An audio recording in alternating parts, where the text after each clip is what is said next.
পানাম নগরী বাংলার এক অনন্য এবং রহস্যময় প্রাচীন শহর। একে অনেকেই হারানো শহর বা গোস্ট সিটি বলে থাকেন। এটি বাংলাদেশের অন্যতম প্রধান প্রত্নতাত্ত্বিক এবং ঐতিহাসিক নিদর্শন, যা সোনারগাঁয়ের কাছাকাছি অবস্থিত। এর সংক্ষিপ্ত কিছু সমৃদ্ধ ইতিহাস তুলে ধরব আজকের এই ভিডিওতে। সোনারগাঁও যখন বাংলার সুলতানি আমলের রাজধানী ছিল, তখন থেকে পানাম একটি গুরুত্বপূর্ণ এলাকা হিসেবে গড়ে ওঠে। তবে এর আসল রূপান্তর ঘটে মুঘল আমলে, বিশেষ করে 12 ভূঁইয়ার প্রধান ঈসা খাঁর আমলে এটি একটি সুরক্ষিত এবং ব্যস্ত বাণিজ্য কেন্দ্র হিসেবে আত্মপ্রকাশ করে। মুসলিম সহ বিভিন্ন কাপড়ের ব্যবসার মূল কেন্দ্র ছিল এই পানাম নগরী। আজ আমরা পানাম নগরে যেসব দালান কোঠা বা স্থাপত্য দেখতে পাই, সেগুলো মূলত 19 শতকের ধনী হিন্দু মুসলিম ব্যবসায়ী এবং তালুকদারদের দ্বারা নির্মিত। এখনকার বাড়িগুলো ইউরোপীয়, বিশেষ করে ভিক্টোরিয়ান ও গ্রিক এবং মুঘল বা স্থানীয় স্থাপত্যর এক অপূর্ব মিশ্রণ। ইট, সুরকি, লোহা এবং রঙিন কাচের চমৎকার ব্যবহার রয়েছে বাড়িগুলোতে।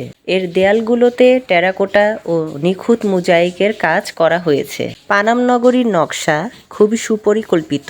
একটি মাত্র প্রধান রাস্তার দুপাশে সারিবদ্ধভাবে বাড়িগুলো দাঁড়িয়ে আছে। এখানে ছোট বড় মিলিয়ে প্রায় 52টি ঐতিহাসিক ভবন রয়েছে। রাস্তার উত্তর পাশে 31টি এবং দক্ষিণ পাশে 21টি ভবন অবস্থিত। বাড়িগুলোতে আবাসিক ব্যবস্থার পাশাপাশি ব্যবসার জন্য গদিঘর, দরবার হল এবং ভেতরের দিকে চমৎকার উঠোন বা নাচঘর রয়েছে। এছাড়া পানামকে সুরক্ষিত করতে চারপাশে ঘিরে পরীক্ষা বা খনন করা হয়েছিল খাল।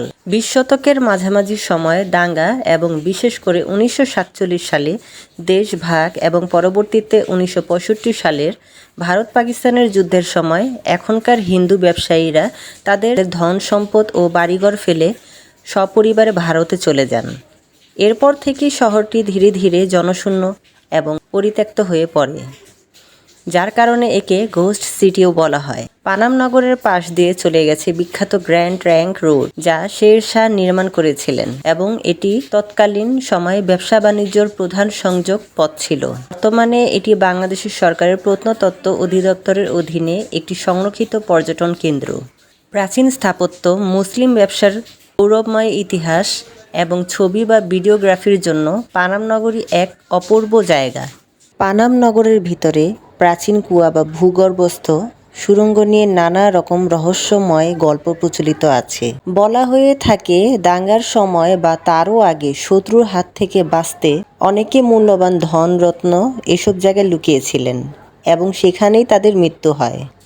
সেই গুপ্তধন পাহারা দিচ্ছে কোনো অশরীরী আত্মা, এমন গল্পও শোনা যায় এই পানাম সিটিতে। কিছু কিছু ভবনের ভেতরের রুমগুলো এতটাই অন্ধকার এবং স্যাঁতস্যাঁতে যে দিনের বেলাতেও সেখানে ঢুকলে একটা অদ্ভুত ঠান্ডা হাওয়া বা গা ছমছমে অনুভূতি হয়। অনেক দর্শনার্থী দাবি করেন, নির্দিষ্ট কিছু ভবনে ঢুকলে মনে হয় কেউ যেন পিছন থেকে নজর রাখছে। ভিডিওটি যদি ভালো লেগে থাকে অবশ্যই চ্যানেলটি সাবস্ক্রাইব করে দিবেন।